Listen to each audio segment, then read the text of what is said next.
Hey y'all, it's me, and I'm back with another I've Been Watching. This time we got the D23 Avengers Doomsday trailer. So, without much further ado, let's just get right to it. Alright, so, starting out, we got Sue Storm talking about Victor Von Doom. And she's basically talking about how he used to be this great person, and then everything he loved was taken from him. And while she's having this conversation, when we look, it looks like she's talking to Steve Rogers and the X-Men. I kind of looked a little bit at the background. I think this might be Steve's house they're having this conversation in. Not certain. I'm just basing it off how it looks. We see Doom at the tapestry. We're getting a lot of these vibes that the person that Doom lost was his mother, which is a big comic thing for him. So that's very interesting.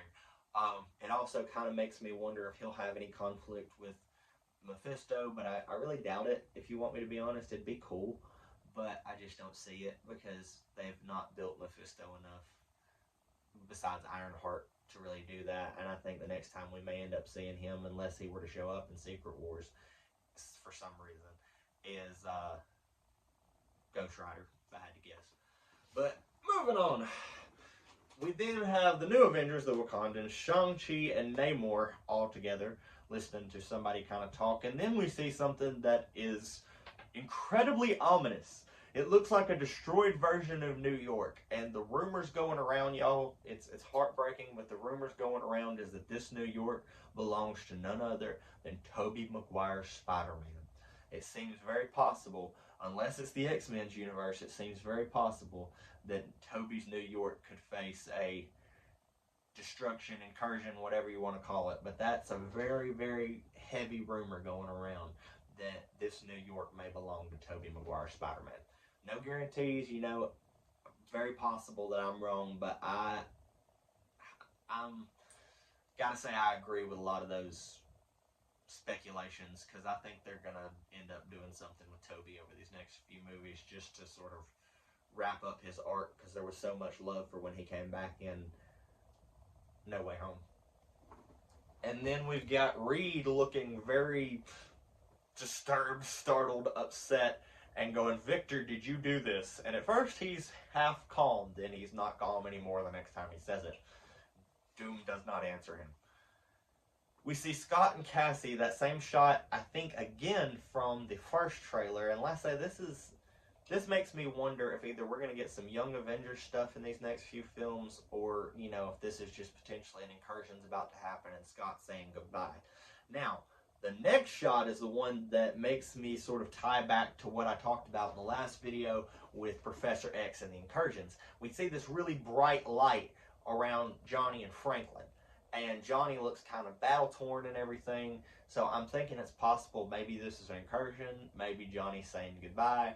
It's hard to say. Now, this next part is interesting, but it's going to take some breaking down, so bear with me. Doom makes a very important statement in the trailer. All of you have lived stolen lives, and now you must give them back. And there's a number of people shown in this particular little montage while he's saying this. Those people are Xavier, Eric, Steve and his son, Love and Thor, Loki, Shuri, Ghost, Falcon, and Cyclops. Now, every single one of those people, in some way, shape, or form, has technically lived a stolen life. Let's talk about why. Charles, Eric, Cyclops, pretty much their entire universe are only alive because Logan went back in time and changed history in Days of Future Past. So, that right there, straight out of the gate, means that all of them largely shouldn't be alive in the first place. And even if, you know, you go all the way to the Logan timeline, Charles ends up passing away. So, and Logan as well, but still, technically nobody from the X-Men universe should be alive in the first place without time travel shenanigans. So, that's them. Next, we got Steve, who went back in time and had a son who was not supposed to exist with Peggy Carter, because he was supposed to be frozen, do his thing as Captain America, but he went back in time and broke things. Thor has escaped death more times than I think I mean, somebody could probably count it, but almost every movie or so, Thor is facing some form of death and ends up ducking it. Love was resurrected by eternity, so she was dead in the first place and got brought back. Loki is only alive because he got the Tesseract because of the time travel shenanigans in Endgame, and then had his whole 2-season series. So again, Loki should not be alive technically. Finally, this one is a little bit more of a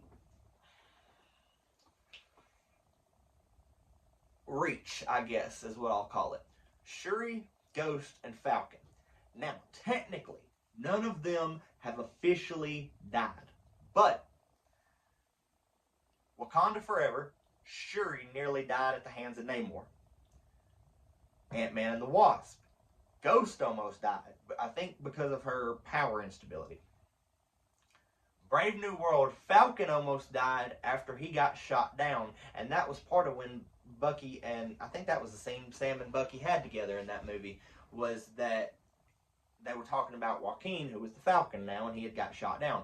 All of them have had brushes with death that they may not have been supposed to survive in the first place.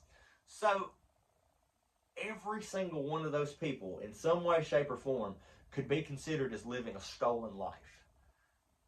So, if that line applies to all those people,